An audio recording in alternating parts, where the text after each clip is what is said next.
यानी 26,000 पदों के लिए हिस्सा बनने जा रहे हैं, तो आपके लिए अत्यंत आवश्यक है कि यूपी कांस्टेबल में 244 में जो री एग्जाम हुआ और कैंसिल एग्जाम हुआ, उसमें प्रत्येक विषय में प्रत्येक टॉपिक से कितने प्रश्न आए, इनकी समीक्षा करनी है। आज की श्रृंखला में हम लोग मैथ के विषय में जानेंगे कि जो कैंसिल एग्जाम था जो 4 शिफ्टों में आयोजित हुआ और जो री एग्जाम था 10 शिफ्टों में आयोजित हुआ, उसमें प्रत्येक जब कैंसिल हुआ था तो कितने प्रश्न आए थे किस टॉपिक से, और जो री एग्जाम था जब हुआ तब कितने प्रश्न आए। तो सबसे पहले हम लोग दोस्तों जानते हैं नंबर सिस्टम की। संख्या पद्धति से टोटल 4 शिफ्टों में कैंसिल एग्जाम में 7 प्रश्न आए थे, वही री एग्जाम में संख्या पद्धति से केवल 3 ही प्रश्न पूछे गए। सिंप्लीफिकेशन सरलीकरण के अंतर्गत जब कैंसिल एग्जाम के अंतर्गत 10 प्रश्न और री एग्जाम के अंतर्गत 4 प्रश्न पूछे गए। दोस्तों एलसीएम एंड एचसीएफ लासा और मासा के अंतर्गत कैंसिल एग्जाम के अंतर्गत 4 प्रश्न और री एग्जाम के अंतर्गत 19 प्रश्न पूछे गए। और दोस्तों वही रेशियो एंड प्रपोर्शन अनुपात और समानुपात में कैंसिल एग्जाम के अंतर्गत टोटल 4 शिफ्टों में 5 ही प्रश्न पूछे गए, जबकि री एग्जाम में 10 शिफ्टों में टोटल 14 प्रश्न पूछे गए। एवरेज के अंतर्गत औसत टॉपिक के अंतर्गत कैंसिल एग्जाम में 4 प्रश्न पूछे गए, जबकि री एग्जाम में 25 प्रश्न पूछे गए। टाइम एंड वर्क समय और कार्य में 4 प्रश्न पूछे गए कैंसिल एग्जाम में, और जबकि टोटल 10 शिफ्ट के अंदर री एग्जाम में 20 प्रश्न पूछे गए। वही परसेंटेज में प्रतिशत में 4 प्रश्न कैंसिल एग्जाम के अंतर्गत और 21 प्रश्न पूछे गए री एग्जाम के अंतर्गत। प्रॉफिट और लॉस में दोस्तों लाभ और हानि के अंतर्गत कैंसिल एग्जाम में टोटल 4 शिफ्टों में 4 प्रश्न, वही 10 शिफ्टों में 26 प्रश्न पूछे गए। डिस्काउंट यानी कि बट्टा में कैंसिल एग्जाम में एक भी प्रश्न नहीं पूछे गए, जबकि री एग्जाम के अंतर्गत 15 प्रश्न पूछे गए और हर अलग अलग प्रकार से पूछे गए।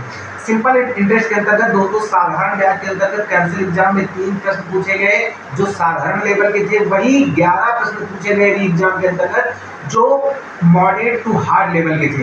कंपाउंड इंटरेस्ट में दोस्तों एक क्वेश्चन पूछा गया कैंसिल एग्जाम के अंतर्गत, लेकिन वो बहुत ही टफ क्वेश्चन था, जबकि री एग्जाम के अंतर्गत 14 प्रश्न पूछे गए, वो भी अलग अलग टाइप के पूछे गए। मिक्सचर एलिगेशन में कैंसिल एग्जाम के अंतर्गत एक भी प्रश्न नहीं पूछा गया, जबकि री एग्जाम के अंतर्गत टोटल 11 प्रश्न डाले गए। टाइम स्पीड एंड डिस्टेंस समय गति और दूरी में 4 प्रश्न पूछे गए 4 शिफ्टों में कैंसिल एग्जाम में, और 10 शिफ्टों में री एग्जाम में टोटल 15 प्रश्न पूछे गए। ट्रेन यानी रेलगाड़ी में एक भी प्रश्न नहीं पूछा गया। बोट एंड स्टीम में भी एक भी प्रश्न नहीं पूछा गया, लेकिन ट्रेन में 10 शिफ्टों में 12 क्वेश्चन पूछे गए री एग्जाम के अंतर्गत, और कैंसिल री एग्जाम में बोट एंड स्टीम से 6 प्रश्न पूछे गए और बहुत ही टफ लेवल के पूछे गए। परसेंटेज यानी कि साझेदारी की बात करें दोस्तों, तो परसेंटेज के अंतर्गत कैंसिल एग्जाम में 4 प्रश्न पूछे गए और री एग्जाम में 6 प्रश्न पूछे गए। मेंसुरेशन यानी कि क्षेत्र मिति में 4 प्रश्न पूछे गए 4 शिफ्टों में कैंसिल एग्जाम में, जबकि 5 प्रश्न पूछे गए टोटल 10 शिफ्टों में री एग्जाम में।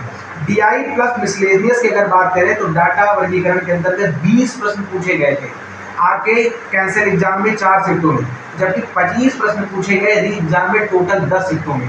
वही दोस्तों अर्थमेटिक प्रोग्रेशन यानी समांतर श्रेणी के अंतर्गत 4 प्रश्न पूछे गए थे कैंसिल एग्जाम के अंतर्गत 4 शिफ्टों में, जबकि री एग्जाम के 10 शिफ्टों में एक भी प्रश्न नहीं पूछा गया। अब टोटल प्रश्नों की अगर बात करें तो 4 शिफ्टों में जो कैंसिल एग्जाम था उसमें 82 प्रश्न पूछे गए थे सभी टाइम्स में, सभी बिंदुओं में, जबकि री एग्जाम में टोटल 10 शिफ्टों में 252 प्रश्न पूछे गए। तो दोस्तों ये थे टोटल अध्यायवार तो प्रश्नों के टॉपिक वाइज प्रश्नों के कितने किससे प्रश्न पूछे गए। आपको पता चल गया होगा कि आपको किस टॉपिक पे कितना ध्यान देना है। ऐसे ही रीजनिंग की वीडियो, हिंदी की वीडियो और जीके की वीडियो चैनल पे अपलोड कर दी गई है यूट्यूब पुलिस कांस्टेबल और यूपीएसआई की, आप जाके देख सकते हैं। अगर आपको वीडियो अच्छी लगी है तो आप प्लीज़ सब्सक्राइब और लाइक भी कर सकते हैं। दोस्तों आज की इस क्लास में यही लेते हैं अलविदा, मिलते हैं किसी नए क्लास में नए विषय के साथ। धन्यवाद।